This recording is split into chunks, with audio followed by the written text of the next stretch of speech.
So we've hit the point of the free agency calendar where fans are like, if the Vikings don't sign anyone, we're going to burn Utica to the ground, right? It's like the question is, how come the Vikings haven't signed any decent sized free agents, right? Even though hashtag Cavs myth, Vikings do have $12 million in cap space, they can do a little something, right? Even though they signed Tajay Sharp, they signed Anthony Zettel to relatively minimal deals. It's like, what's the deal? Where's Logan Ryan? Where's the cornerback help, right? Well, the main reason why they haven't done anything big is compensatory picks. Vikings are in good shape for 2021 compensatory pick compensation via over the cap. Vikings are looking at a third round for Trey Waynes, who went to the Bengals for $14 million a year.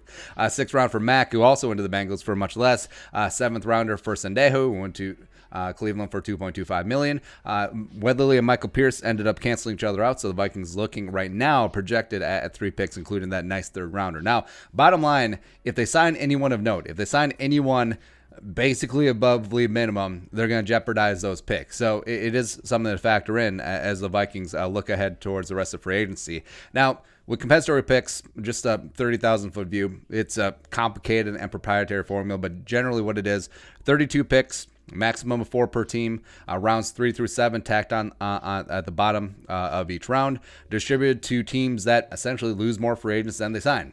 Pretty easy. Salary, what they signed for with new teams, playing time, Pro Bowls, all that stuff factor in. Yeah. And for players to count, they have to have expiring contracts for a team to lose them, and they have to sign players whose contracts have expired on other teams. So re-signing your own players doesn't count. Cutting players doesn't benefit you at all. That doesn't add into the compensatory formula. Plus, also, other side, signing cut players doesn't count against you as well. So it's nice. Also, the bottom 35% of the free agent pool does not count. So that's why Tajay Sharp's a $1 million deal doesn't count. Same thing with Anthony Zettel, etc. But also, this is why sort of see a free agent stalemate a few weeks out from the draft. And that's where we are right now. So you have the free agency frenzy early on in March, and then money's gone. Some teams still have money.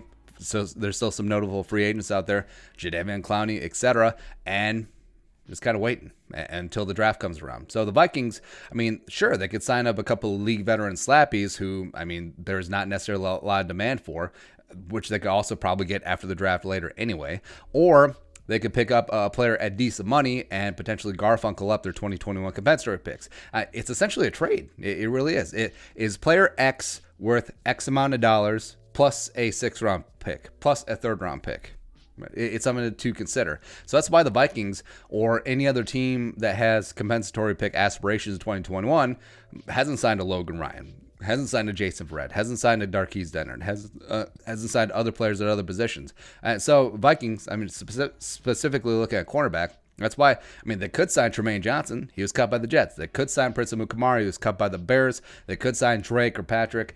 He was cut by the Bengals with no penalty because they were cut. And also comp picks. So the window for comp picks counting against you is usually a couple days after the draft. Last year it was May 8th, about 10, 11 days after the draft, after teams already have their class in, they have their UDFAs in. It's a little bit unfair, frankly, to some of those free agent veterans that are just hanging out there, but it's also why you see a mini wave of free agency activity after the draft. Also, again, it could be another big reason why a guy like Clowney is floating around, because any team that signs him, if they're in line for a compensatory pick, that's going to get wiped out. Now, also, he's probably asking for too much money, so maybe that's a bad example. But again, it's not all bad. I think the Vikings can pick through the draft. They can get the cornerback, wide receiver, offensive lineman they want, and then they can reassess. Like, say the Vikings don't come away with someone who they like in the slot, or they don't necessarily want to put Mike Hughes in the slot. They like him on the outside more. So then they can circle around after that compensatory window has passed a couple of days after the draft. Then they can sign Logan Ryan for $6 million or whatever it is, or whatever cap space that they do have left, because hashtag Cavs the myth. So as of right now, that's the reason why the Vikings haven't been picking up some of these decent mid-level free agents that are remaining. So I think you'll have to wait. We'll see after the draft, after that compensatory window expires. We're going to go from there. But your thoughts? Vikings not signing free agents because of compensatory picks? Question mark. Let us know in the comment section below. Subscribe for daily Vikings takes. You want to support the work? Post something on the Venmo. Plus give us a follow on social media as well. But until next time, Skol, production value.